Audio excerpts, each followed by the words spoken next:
Hello guys, welcome back to another vlog. So today is my rest day and honestly, medyo tinatamad akong kumilos. Gusto ko lang sana magstay in bed and watch all my K-dramas. Pero this past few days kasi I've been feeling so lethargic. So I thought na kailangan kong kumilos, kailangan kong mag-exercise ng konti. So today, maganda yung panahon, hindi masyadong malamig yung hangin and maaraw sa labas. So I thought I can walk around the neighborhood. And since hindi ko pa yata napapakita or hindi ko pa nabablog kung ano yung itsura ng neighborhood namin, I thought I'd bring you guys along with me. So mamaya ko pa sana balak na maglakad-lakad sa labas bago ko sunduin si Kayla kasi right now it's almost 11:30, so almost lunchtime na. Hindi pa rin ako nakakapagluto ng lunch kasi nga ayun nga, tinatamad nga talaga ako this past few days.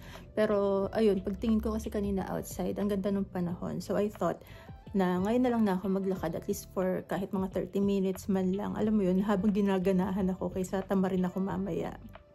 And I thought na since gusto ko na rin naman maglakad-lakad sa labas, I would like to bring some books kasi dun sa may park, papakita ko sa inyo later, meron dong little free library where you can take books na gusto mo and then syempre you can donate books din. Ayun, so parang take a book, leave a book, gano'n. I have a few books na tapos ko nang basahin, tapos ayun, gusto kong i-donate doon and gusto ko na rin sanang tignan kung merong good books na pwede kong kunin. Ano ba yan? Dumating pa yata yung maglo-lawn care. Naku, baka maingay sa labas. Naririnig niyo ba?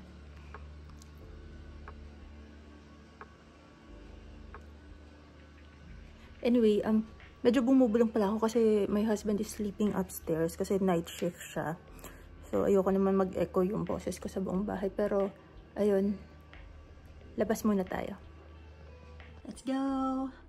Hopefully, palagpasan natin yung naglo-lawn care sa labas para hindi masyadong maingay. So, here is yung sa labas ng condo namin. As you can see, pare-pareho yung itsura ng bahay and ng lawn. Ayan, so condo type yung tawag dito. This is like a gated community. So, hindi basta-basta makakapasok yung hindi nakatira dito. But let's go out.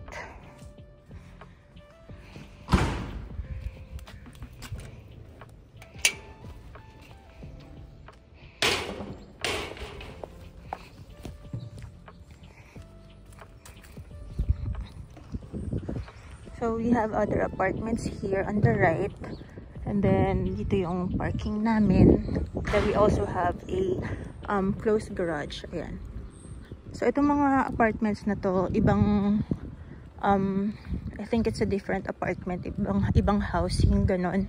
Pero yung sa kanila, hindi yata gated kasi nakakatagos-tagos kami dyan eh.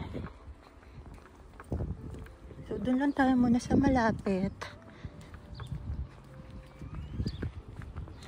So, here in front is another condo type kasi pare-pareho rin yung itsura nila and then gated din sila. Ayan, so hindi rin basta-basta makakapasok yung mga hindi nakatira dyan. And then on the right, yung sa corner doon is the main road na. Pero dito tayo punta. So, ayan, as you can see, ang dami nakapark sa gilid lang ng kalye. Kasi nga yung apartments dito, I think tigi-isa lang sila ng parking slot per apartment, ganon. So, yun nga, kung dalawa kayong may kotse sa apartment nyo, edi yung isa lang yung makakapark doon. Yung isa, ayun, dito na sila sa kalye maghahanap ng parking. I forgot to set my walk. Ayan. Para naman ma-justify natin yung paglalakad. Kunwari may record tayo ng paglalakad natin. So, ayan, another condo. Gated din dyan. Hindi ka rin basta-basta pwede makapasok. Ito yung sa apartments. See, parang ganyan lang. Open lang siya. So, nakakapasok yung mga hindi nakatira doon. So, ayun yung mga isang pwede nyo i-take into consideration pag naghahanap kayo ng bahay here in the US. Ayan, apartment. Diba, open lang. Kahit kami nakakapasok kami dyan, may tagusan kasi dyan going to our condo.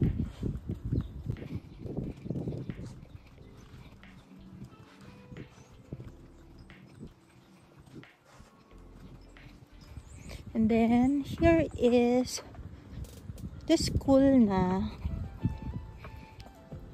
try kong hindi pa kita yung name ng school, pero ayan, here is the school of the kids na. O diba, ganun lang kalapit sa condo namin. Mabilis na lakad lang, kaya parang pabor na pabor sa amin ng pwesto ng bahay namin.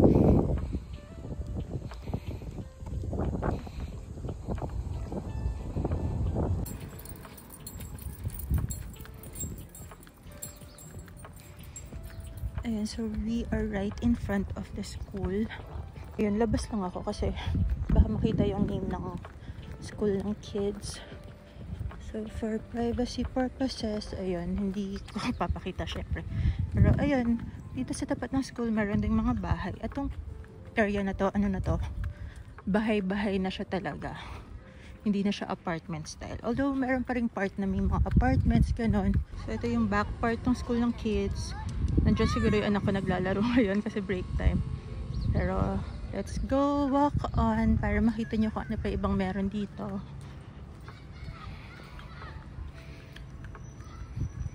I just wanted to go to the park kasi nandun yung little free library na pagdodonitan ko ng books.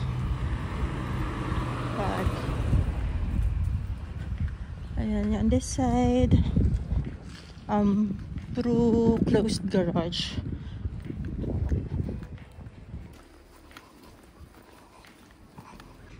So we are now here sa park. Ayan, may mga naglalaro, may mga nagwo-walking din. So this part is the playground area. So malawak pa yan. Maraming open space. Grabe ah. May mga tao. Dati walang tao dito ng tanghali. Kaya ako siya naisipan mag-vlog ngayon. Pero anyway, ayun, maraming open space dito. So pwedeng mag-picnic. Actually, marami ako nakikita nagpi-picnic dito. Lalo na pag weekends. Medyo malaki siyang park. Hindi ko nalilibutin yung buong park kasi pagod. Pero ayun, pakita ko lang sa inyo kung anong meron sa park. Dito sa park na to pala meron din CR doon. Ayun, public CR yan. Pero malinis. As in, super clean siya. Hindi katulad ng mga public CR sa Philippines. So right here is a tennis court, I think. May gate dyan, so yung mga aso dyan nila pinapaglaro. Hi! Ayun, and then on the other side is a basketball court. Doon, and then yung may sand na part is a parang beach volleyball. Ayun. But anyway, ito yung pupuntahan natin. So I'm just gonna put some books first. Wait, may new books. Let's see.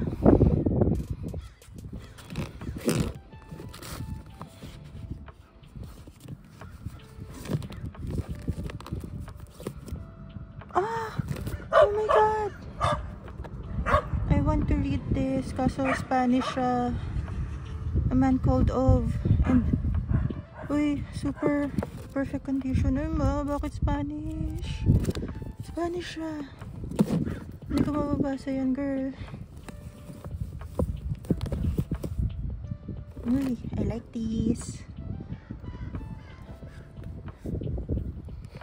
What's this one? Baby Gomez. Ang dami ring children's book dito. Pag nag-declutter si Aiden ng books niya, i-donate ko din dito yung iba. Hindi kasha, friend.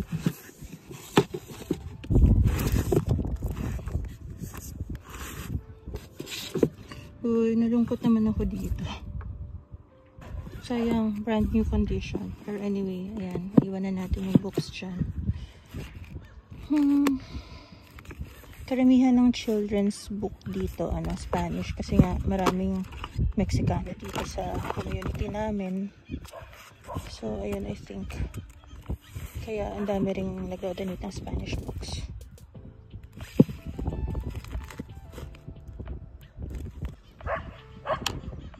Okay, fine. Let's go. So, ayun, here is the, ulit. Ikot tayo para makita nyo. Did I get my book? Ayun.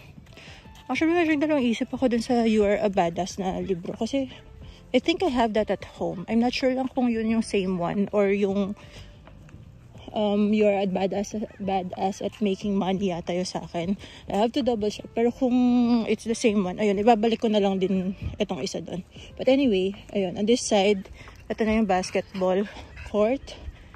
And then, a volleyball court. Beach volleyball, ayun.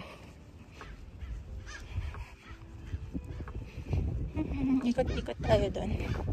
So, ayun, ang sinasabi ko, ayun nga, yung mga park dito sa US, ayun, well-maintained naman sila.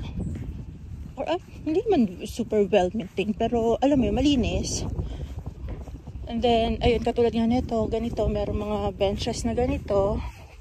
And then, merong grill doon. So, every Saturday, actually, since marami kasi ditong mga bench, ayun, lalo na yung dun sa side na yun, dun sa may naglalakad. Ayun, parang merong isang kumpul dun na parang 5 tables and chairs, ganun. So, pag Saturday, maraming nagpipiknik dito, lalo na yung mga Mexicano. Napansin ko, mahilig sila pag weekends na parang yun yung gathering time ng family nila, ganun. Ayun, tapos, since free to the public nga yung mga park dito, tapos malalaki silang open space, ang ginagawa daw ng iba tuwing pag birthday ng bata, ganun, nagre-rent sila nung bouncy house yung tawag sa atin doon eh. Pero dito Jolly Jumper daw yung tawag. Ayun, nagre-rent sila, tapos parang i-inflate lang nila dito sa park yun. Tapos ayun, may mga tables nga na available. So nagdadala-dala na sila ng pagkain para sa family and dun sa friends ng kids, ganun. Tapos dito na sila nagbe-birthday party. Ayun, so iniisip ko nga kung ganun din yung gagawin namin sa birthday nung anak ko. Para yun, maiba lang, ganun. Pero tinatanong ko pa siya kasi sa beach din, free din yung beach dito. So, tas yun, ganito rin, may mga tables din na available. So, kaya inisip namin na pwede rin naman siyang mag-swimming party dun sa beach. Bibili na lang kami ng food and then invite namin yung ibang cousins namin and friends, ganun. Kasi yun, kita-kita na lang kami sa beach para alam mo yun, walang bayad yung venue. Nag-alarm na naman yung phone ko. Kailangan na natin mag-walking ulit. Ikot lang tayo. Ayun na, malawak siya, as in super lawak na park. Karamihan ng park na napuntahan namin dito sa around sa area namin, ganito, yung mga malalawak, and then may playground na area. So ang dami talaga nag-picnic, ganun, ang daming tumatambay, may mga nagsasunbathing, ganun, tapos wala silang pakialam sa ibang tao. So here is the playground area na. Ayun, since nag-uulan nga since December up until actually last week, napapadalas yung ulan dito. So itong buong area na to, flooded siya before. Medyo makalat pa, hindi pa yan nalilinis. Pero ayun, ngayon lang siya ulit nag-dried up. Oops.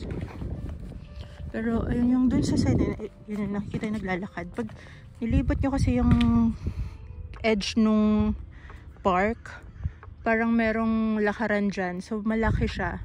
Ilang kilometers din yung malalakad mo dyan. Parang for exercise nga, ganun.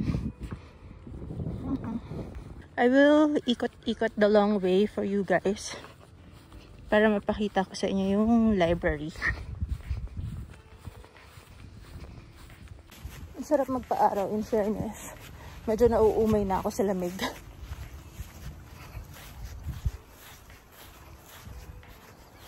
Ang dami rin dito mga nag-garage sale, lalo na pag weekends, ganun.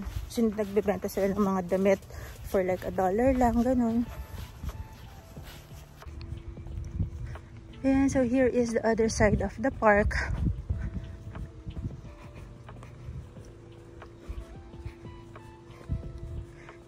Ikot ako ng malayo, going to the main road. Pakita ko lang sa inyo yung library.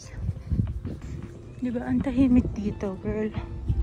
Walang tumatambay. Ayun, ang ingay lang na maririnig mo is, ayan, yung mga naglo-lawn care. Tapos, pag merong nag-street sweep, ganun. Pag may nangongolekta ng basura. Grabe yung bahay niya.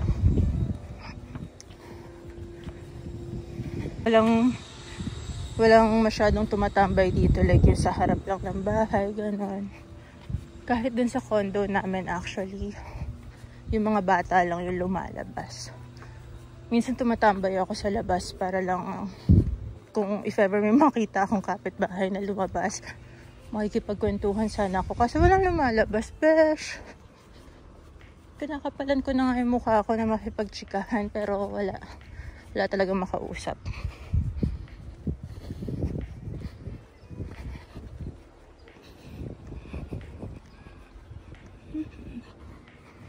Yun na yung school kanina. So umikot lang tayo. Dito tayo sa main road. Ikot lang tayo. Itong yellow na building na to, ayan, malaki yan, going hanggang doon. Yan na yung middle school. So walking distance pa rin sa bahay namin. So pag nag middle school na yung kids ko, tapos dito pa rin kami nakatira, ayun, dyan sila mag-school. Kasi yan yung closest namin. And ayun nga, pabor na rin kasi walking distance lang sa bahay. So ito na, main road. Nahiya akong i-outstretch yung kamay ko kasi makikita nila nag-video ako. Kahit, ang nakakasalubong ko lang naman na sasakyan. But anyway, nakasalubong akong Pinay. Ayun o. May kausap siya sa phone, naka-loudspeaker. Pinoy.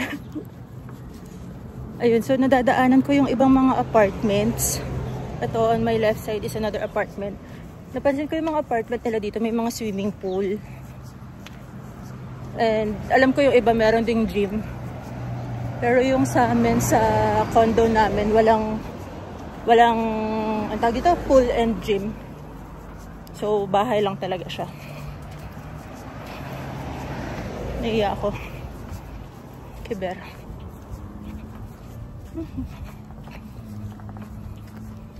So inside ng another gated na condo. Pretty flowers. So here is the library na. Ayan, ito yung gilid. Pero hindi pa yan yung entrance syempre. Another main road. Going to the front of the library. So dun sa other side yon, pag dinare-diretso mo yun dun na yung Walmart, and then may Starbucks, McDonald's, yung mga fast food, marami mga Carl's Jr., KFC, other groceries, gano'n. And then dito rin, pag dinare-diretso, merong mga gas station, and then meron ding Mexican grocery, maliit lang, gano'n. And then meron ding Domino's, Subway, gano'n. So here is the front of the library. Tatabi lang ako, baka may sasakyan.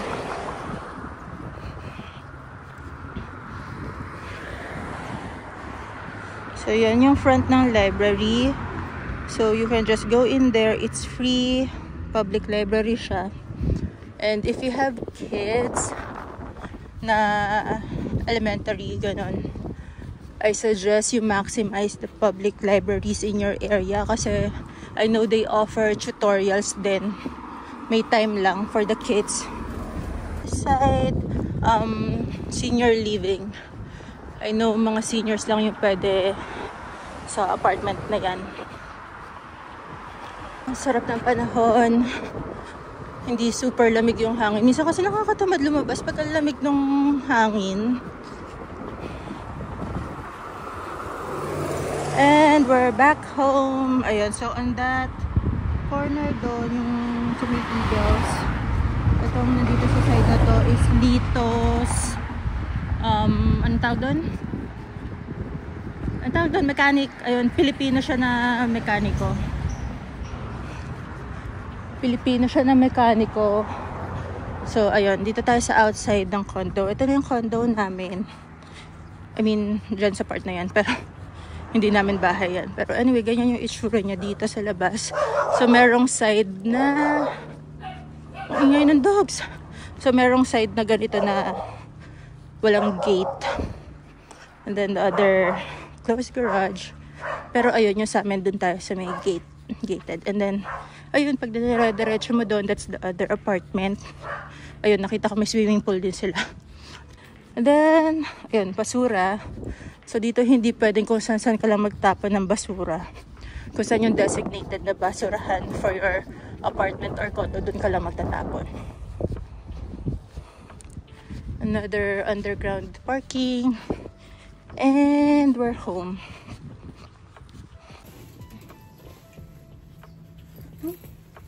So ayun, dito muna ako sa patio namin. Ay, sorry.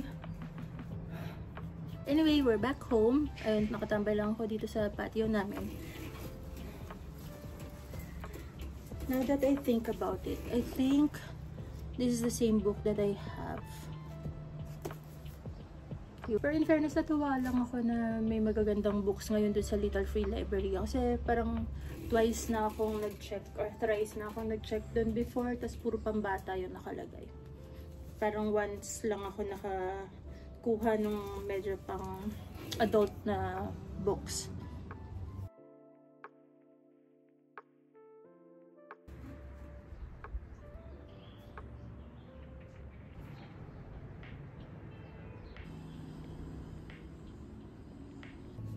Kalimutan ko mag-sunscreen, besh. Anyway, that is it for this vlog. I hope you guys enjoyed this little neighborhood tour. If there are other things or other places that you want to see, kung anong available dito sa neighborhood namin, please comment down below. Kwentuhan tayo, and I'll see you on my next vlog. Bye!